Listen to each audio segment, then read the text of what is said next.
gentlemen, welcome to News Plus. This is your host, Dr. Yavuz Selim Sılay, senior anchorman with ntrtv. News Plus has become one of the most viewed shows across Africa for news analysis because human matter, and we focus on humanity and also bringing the truth around the realities. Today is a very special day. Today is the election day in the United States of America. So the USA 2020 elections has become one of the hottest topics around the globe. And today I have very important two colleagues, one joining us from New York and the other one joining us from Philadelphia, Levent Ali Yıldız, who is a community activist, as well as Murat Güzel, who is a political activist. And they are really working hard, and I appreciate both of them for waking up early morning in New York and Philadelphia and joining us. Welcome, Levent Ali. Thank you. Thanks for having me. Welcome, Murat Güzel. I really greatly appreciate your joining us. Thank you. Thank you for inviting us. Before starting, we'll go ahead and actually watch a quick 2-minute wrap-up our colleagues have done at TRT World. We'll show this video, and then we'll go ahead and get started with a couple questions with each of my colleagues. Thank you. Stay tuned.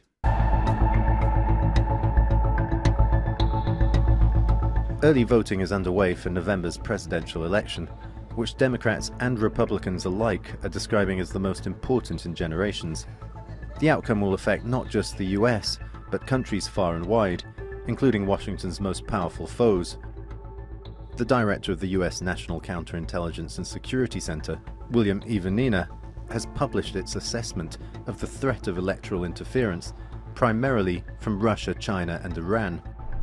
And the FBI director has also spoken publicly about foreign attempts to meddle in the election. An effort to both sow divisiveness and discord, and I think the intelligence community has assessed this publicly, primarily to denigrate Vice President Biden and what the Russians see as kind of an anti-Russian establishment.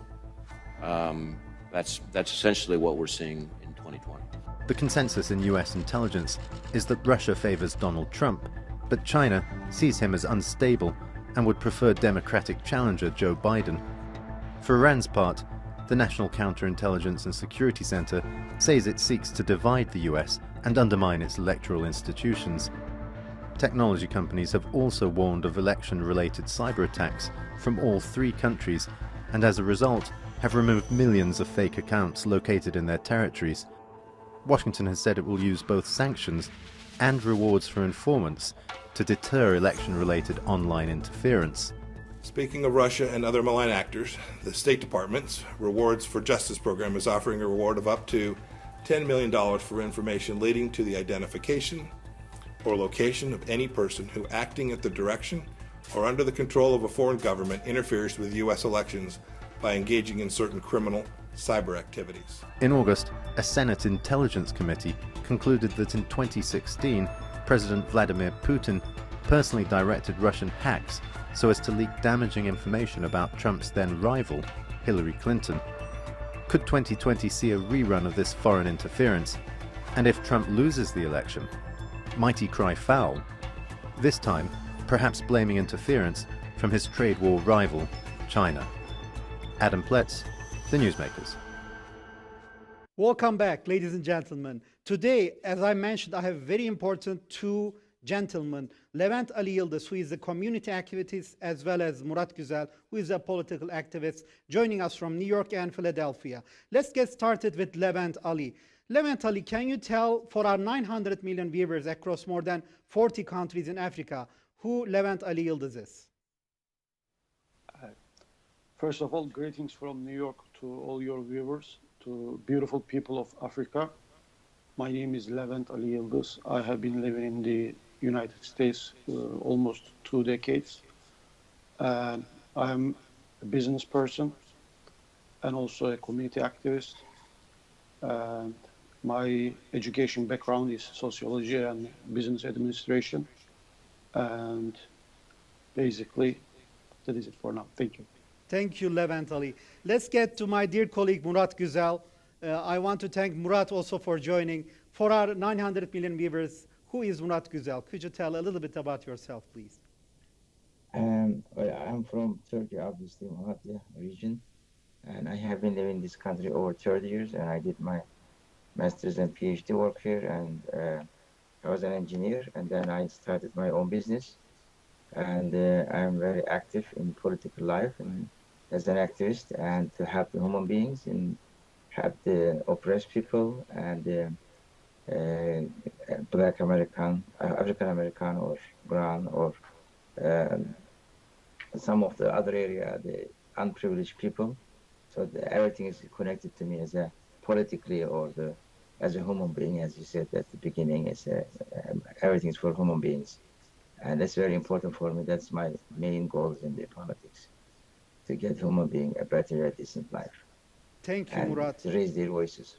I know you as well as Levent Ali are really people that many Turkish businessmen look upon, because you guys are really role models, are very successful colleagues in United States representing Turkish communities in different ways. So again, I want to thank you both bright and early in New York and Philadelphia joining us. So Murat, my first question is for you.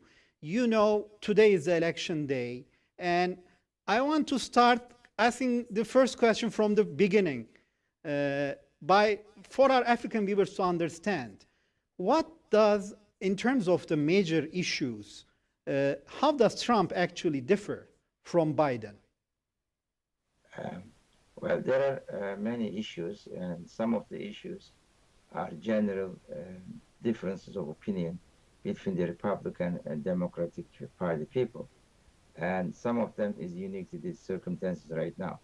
For example, economy is always one of the major issues. And there are obviously differences between them, and healthcare. And then also the one subject that coronavirus is one of the main issue in this election is because of the timing of this coronavirus. And also the violent crimes, race and ethnic equality, and immigration, and climate change, abortion. Those are many of the differences. Do you want me to go each one?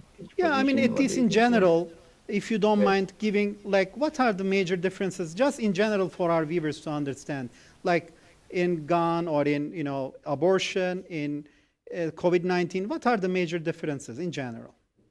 Yes, we can start with the coronavirus. Sure. In coronavirus, Trump policies are, he doesn't want to do much about restricting people's movement or want to close to many places to protect the human lives. But Trump takes the economy first, and he makes sure that the economy survives. But according to the Democrats and Corona, at first you have to fix the health issues, coronavirus, to get the economy done. That is the main area. That's why U.S. is one of the #1 in the world in terms of the number of people connected. And U.S. is really failing about going after the coronavirus right now with the current administration. And when it comes to the foreign policy, usually America has its own institution about the foreign policy, and then go by the system with the Democrats. But when it comes to Trump, actually there is no policy. It's about the Trump's pragmatic own policies. When you look at the Saudi Arabia, he has a totally different approach. Like people say, this one, he's a nationalist and he doesn't care about what's going outside. That's not the truth. And he supports Saudi Arabia. This is an example. And then against Yemen, so many innocent people die there. And that this is really about more like a money transactional issues. And then Trump said we're going to have to somebody pay for it. But when it comes to other parts of the world, Trump doesn't care about the human lives. So his is not really it's not really the foreign policies. It's about his own pragmatic approaches. And then you go some other places in different parts of the world, he doesn't care and people kill each other.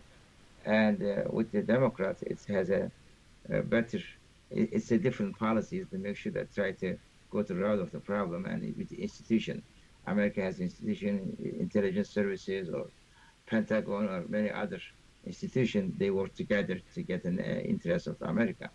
And when it comes to gun policy, there is a big difference. And in the Second Amendment of the U.S. Constitution is about owning a gun. But Democrat defends that people guns should not end up on the people's hands who is not responsible, who is killing. There are so many killing sprees in the United States, but for them, for the Republican, it's a main issue. Everybody needs to own gun. They need to defend themselves. But we know that the Democrats, obviously, they are not against the people owning gun, but they wanted to control use like only background check and other things. There are big differences. And also, race and ethnic inequality is a bigger problem. Democrat thinks about race is a big issue, and there is ethnic inequality. But Trump represents more like white America, and they don't want other people. He's against the Muslim. He's against the immigrants and many other things. There is one tragedy going on at the border. There is about 1,500 children came with their parents. They separated. Right now, they cannot find the parents of those people. Probably they are going to use the DNA. And another issue is immigration. And obviously, there are about 10 million people undocumented in the United States, and they wanted to deport them. But Democrats said they have been here. They are the major part of the economy. Some state like California, that's another issue there. And climate is one of the big one, because all those environmental issues affecting our world, the drinking water, the air we breathe. And but Trump doesn't believe anything that is. He thinks that it's a hoax. It's not. He doesn't talk about the science. So, and also last one is probably I can say the abortion, and Republicans' general opinion this one, and they don't want to kill the fetus or the new unborn child, but according to Democrats, that is a people's woman's choice. They need to control their body. There are many general issues like that, mention that. And if I summarize it, and it's true that Trump does not have any single principle, and he changes his position every each issue depending on the circumstances, more pragmatic. And this is a very historic election in the U.S. history because many things at stake at this time. I'll stop here. Thank you, Murat. This has been very enlightening, actually. Levent Ali, from your perspective, what are the differences that you want to add to what Murat has already mentioned? From your perspective, are there other differences that really you want to highlight? Well, actually, Mr. Murat made some important points. If I may add, I would like to say some views, different views of economic issues. Please. I think he did not mention the big difference on that. The Republicans, the traditional Republican policies usually refers to lower tax rate, increase the employment and lower the unemployment rates. However, Democrat policies are on the more higher taxes, and the big corporates are not really paying their fair share to the economy. This is one of the major points Biden emphasized during his campaign. As you know, the world has changed, the digital economy, and the leaders of the economic world has changed. About 15, 20 years ago, we were talking about, the Walmart, the owners of Walmart. For example, if we talk about the U.S., the owners of Walmart were the top 10, the richest by Forbes list. But in recent years, things have changed. Now we see all the big chains, the owners of Facebook, Amazon, Jeff Bezos. These people became the richest people and the biggest economies. So the Democrat politics usually refers to higher income rates, higher tax rates, and Republicans on the lower tax rates so they can improve the economy and the movement, try to lower the unemployment rate, which actually Trump succeeded in his first 2 to 3 years. But after that, with the COVID-19, things have changed upside down. Things became upside down, and unemployment rate went up to 30%, which is the highest rate since the Great Depression. And actually, this totally change the concept of the election, and probably it will have a major impact on the results of the election as well. That's what the indicators show so far, I would say. Basically, the other points Murat made about immigration, we all know that Democrats has, a more positive approach towards legal immigration, plus the situation of the undocumented, about 11 to 12 million undocumented people that are currently living in the United States and a part of the country. And as for the gun control, almost for 1 month, President Trump tweeted every single day about keep and bear arms. This is the fundamental right that U.S. Constitution gives to the citizens. And Democrats actually are on the same page up to a certain matter. They are also, not planning to eliminate the right of bearing arms, as President Trump claims, but they are asking more background checks, and they want to make sure people who have mental problems and such will not be able to reach the guns. In some states, it's ironic, but in New York, as far as I know, that's for sure actually, you have to be 21 years and older in order to be able to buy a cigarette from a grocery store, but you don't have to be 21 years old in order to be able to get a gun license. This is kind of a contradiction. So Democrats are asking better background checks in order to be able to get license for owning a gun.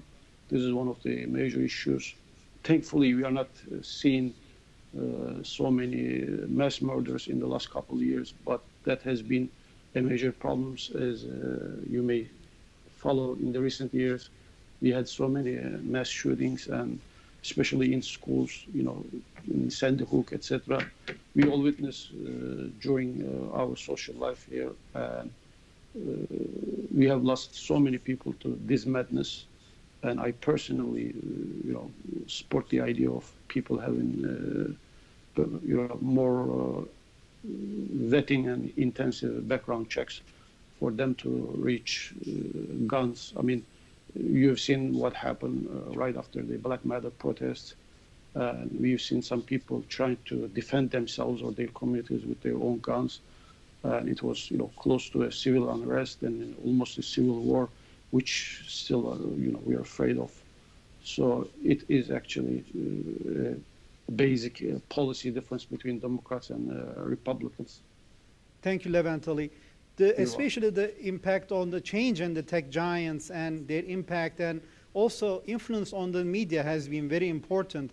And I want to ask both Murat and yourself, Levent Ali, especially, we know from the previous election, Russia, there were claims around Russia about meddling with the elections. So when we compare Trump administration versus Biden administration in terms of foreign policy, because most of our viewers are asking about what will happen globally.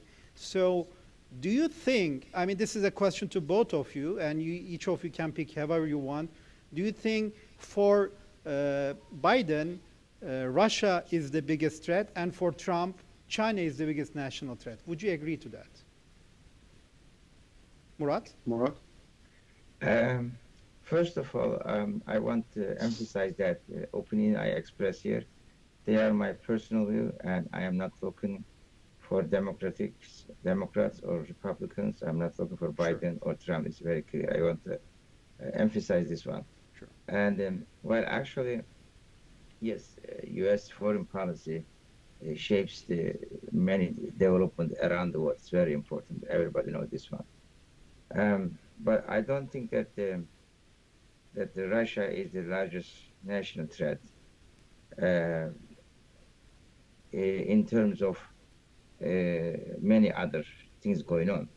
And I don't think that China is the largest threat for the Trump administration, because for Trump, the policies are more like pragmatic policies.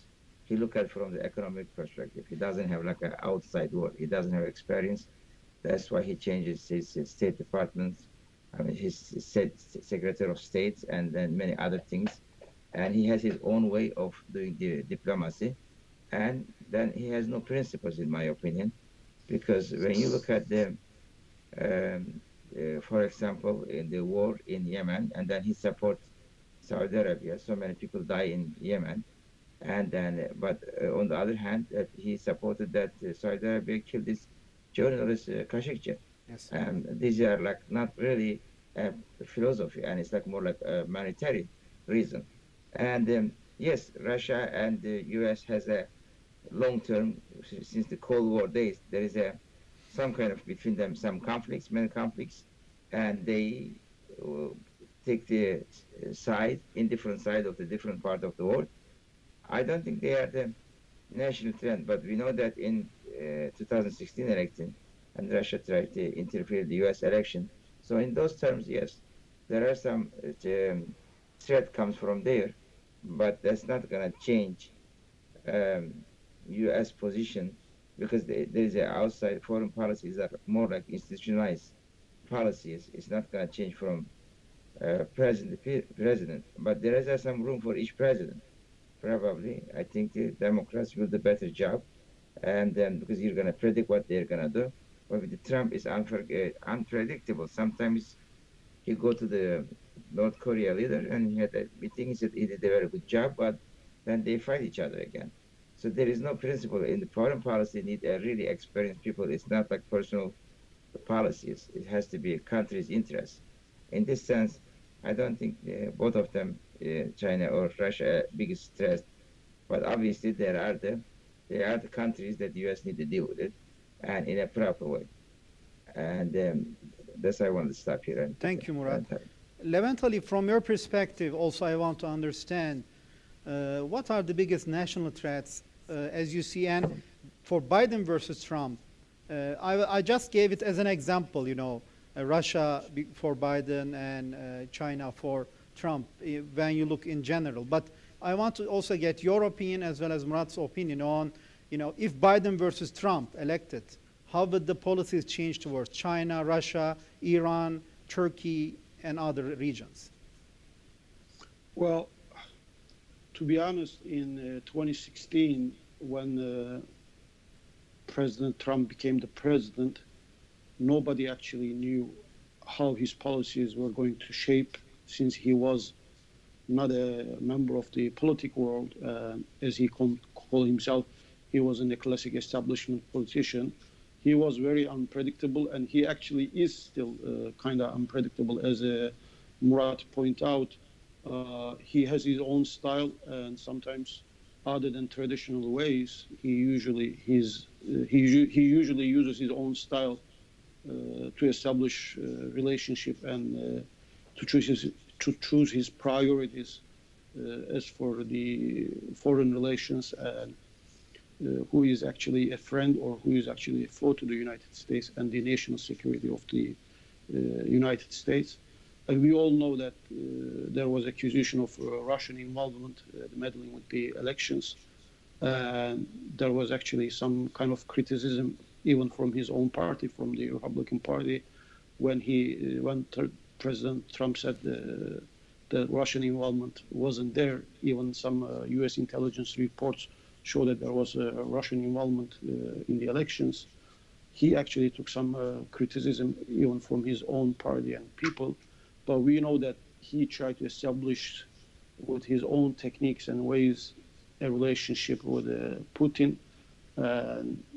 So far, it kind of worked. But as Murat pointed out, there are institutions that shapes the United States policy already, and that policies do not show major changes from person to person or from president to president.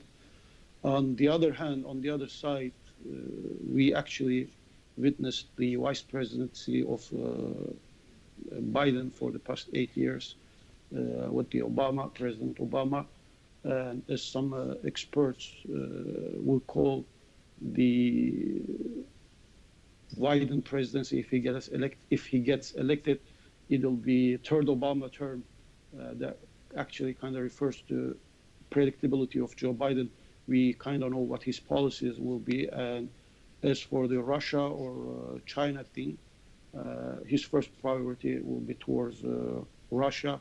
The Democrat policies are not really happy with the annexation of Crimea and expansion of Russia in the region, also towards the Balkans, and Russian involvement in Syria, as we witness Russia heavily involved in the Syrian civil war. So there will be a policy, a kind of negative policy to suppress this policies of Russia if Joe Biden gets elected, I would say.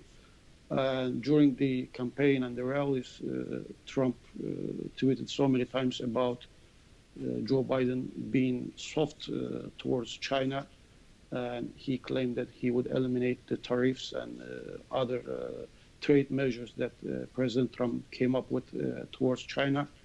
And he actually accuses Joe Biden for not being tough enough on China, and he even made some assumptions that there would be Chinese influence on American soil, which is a kind of big claim. Sure. Joe Biden, of course, returned it back, and he said that he will put U.S. national interest in first place, and he will have a fair foreign policy and attitude towards both countries all around the world. And as for the Iran, he was one of the architects of the Iranian deal. Yes. In the Obama era. So probably he will have to, he will try to continue with that deal to actualize. We kind of expect, continuation of the similar policy towards Iran if Joe Biden gets elected. And when it comes to Trump, we know that he actually has a different perspective on Iran. And we've seen what happened when Soleimani has been killed. But on the other hand, we also know that Trump likes to be a deal maker. He likes to be a deal maker, or he wants to present himself as a deal maker. And he kind of succeeded in that position in the past with some agreements or deals he got on different parts of the world. So for a while, maybe there will be, harsh policies on Iran, but at the end, he wants to sit down.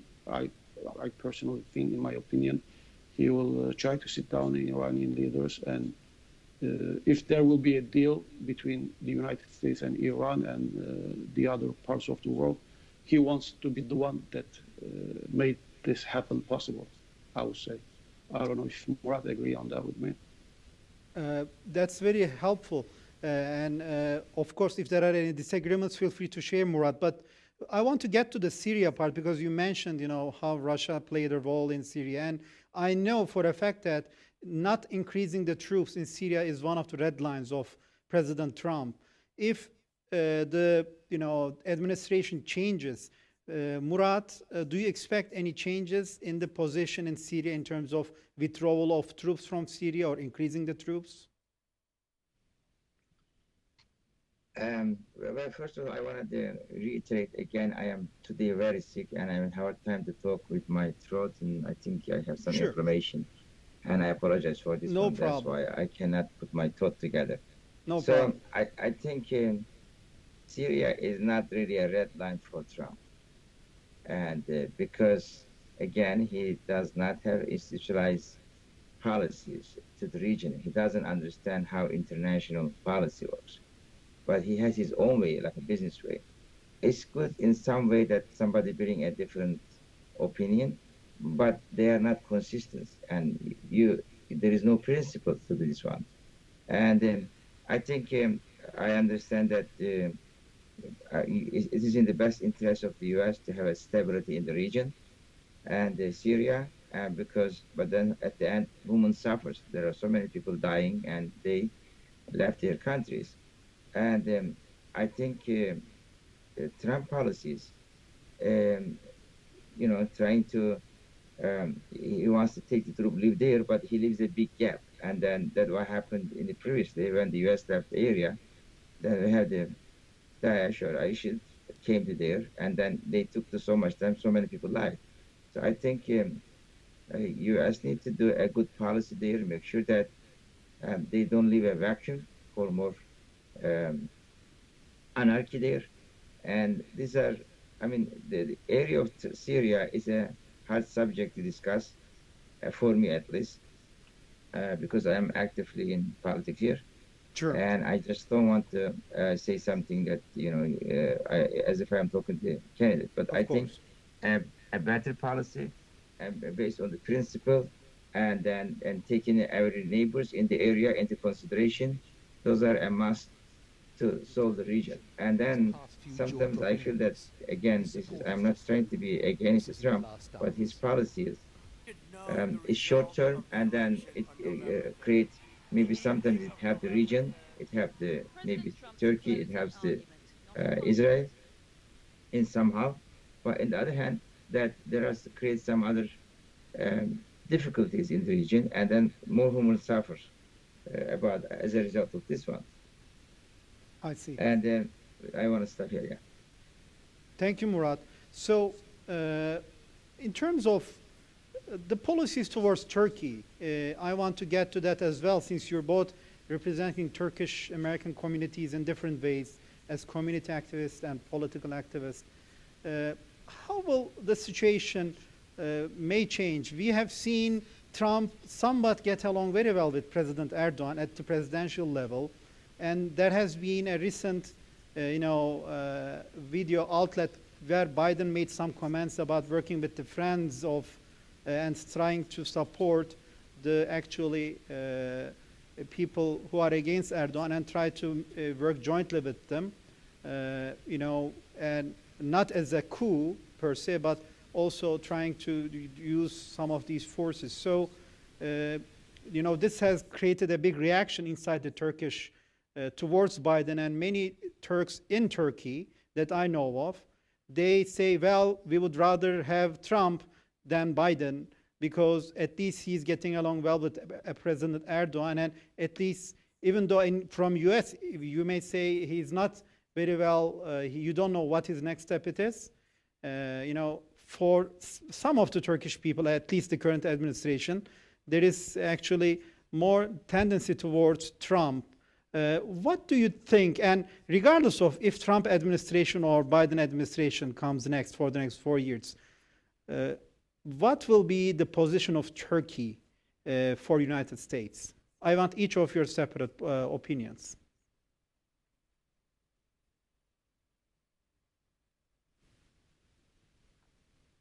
Levent Ali? Okay, I was waiting for Murat, but I think it's me. To be honest with you, the current issues that we are going to face between Turkey and the United States is going to stay there no matter who becomes the president, even if Trump gets reelected or Joe Biden gets to be the next president of the United States. There are some major issues that need to be resolved no matter who, either a Republican or Democrat becomes a president. There are issues that faces not only today's problem, but has some certain background. We were just talking about the Syrian issue, and I would like to add another note in there. Sure. The decision of removing the U.S. troops from Syria from Trump came right after had a meeting, phone meeting with President Erdogan. President Erdogan assured that the Turkish forces, Turkish military would take the lead and the operations and make sure that the ISIS forces were to be defeated. And actually, the Turkish army has eliminated more than 5,000 ISIS soldiers or militias. Yes. Did a really good job on that and gained the approval of the international community. And now, as we know, as a result of this very unfortunate war, Turkey has now hosted more than 4 million refugees in Turkey for the past few years, almost a decade. It's a big responsibility, social responsibility and economic responsibility, and not easy to do. Other than the Syrian issue, there are some other problems that we are facing and we are going to be facing in the near future. Turkey would like to defend its rights on the Mediterranean issue. The problem with Greece, the expansion of Turkey's new foreign policy. This is another issue that either Trump or Joe Biden becomes president, we are going to see it. Another thing, we have a S-400 missile system, the air defense system that Turkey purchased from Russia. For a long time, Turkey tried to buy the Patriot defense system, and Congress did not allow that happen.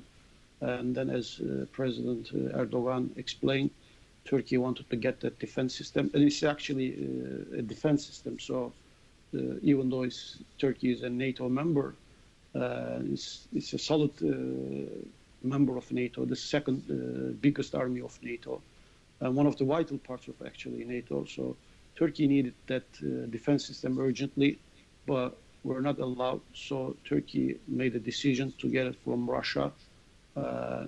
As we just talked about it, the regard of Russia, is not really well esteemed. So U.S. lawmakers did not get happy with that, and actually the transition still continues. Turkey bought the system, plus tested the system. There might be, consequences of this. The U.S. lawmakers keep telling. It's been an issue that has been frozen for the last 6 to 9 months, I believe. But right after the election, probably lawmakers will bring that issue again, and Turkey might face the sanctions of Katsa rules. So there will be an issue on that. But I personally, and as you just pointed out, there has been a quite good relationship on the president level between President Trump and Erdogan, and they've been communicating each other on a regular basis in the UN meetings in New York. Because of COVID-19, the UN General Assembly did not become together in New York this year, but in the previous years, President Erdogan attended, made some speech, which is actually in UN General Assembly, and kept emphasizing about, the world is bigger than 5 issue. Yes. This is one of the things that actually reflects the Turkish foreign policy. President Erdogan says the world is bigger than 5. There are only 5 countries that has the veto right in the General Assembly, in the Security Council. This has to be changed. The world order has to be changed. President Erdogan keeps saying, and actually gets support from actually all over the world. All of the African countries, or most of them, actually agrees on that with Turkey. The world order that has been established after the Second World War already expired, if I may say. Sure. And has to be changed. So, Levent Ali, sorry yes. for cutting because we're closing. I want to get this final answer from both you and Murat before we go for a commercial break.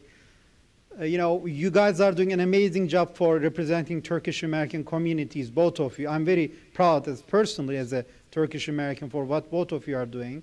And, being very fabric of United States and also producing in United States and producing value for both communities and both great nations. My question is, what will be the impact of the Turkish Americans as well as the 1 million vote of Muslim votes in the United States, how it will impact? And my last question is, who will win the election? Murat and Levent Ali. Let's start with Murat. If I may, I would like to add Sure. one more thing.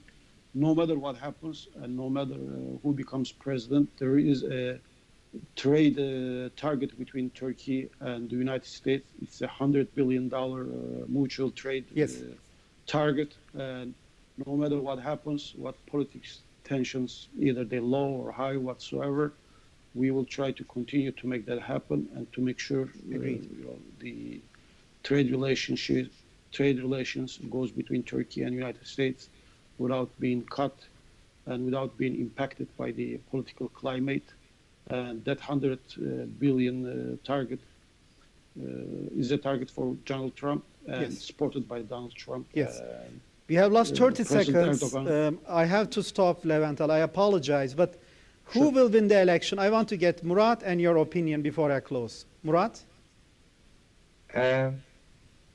Well, I think it looks like Biden is leading about 8 to 10 points, different polls. And but this time, and also Hillary was leading in 2016 election. Some people comparison at that time, Hillary lost, Trump won. I think this is a totally different scenario.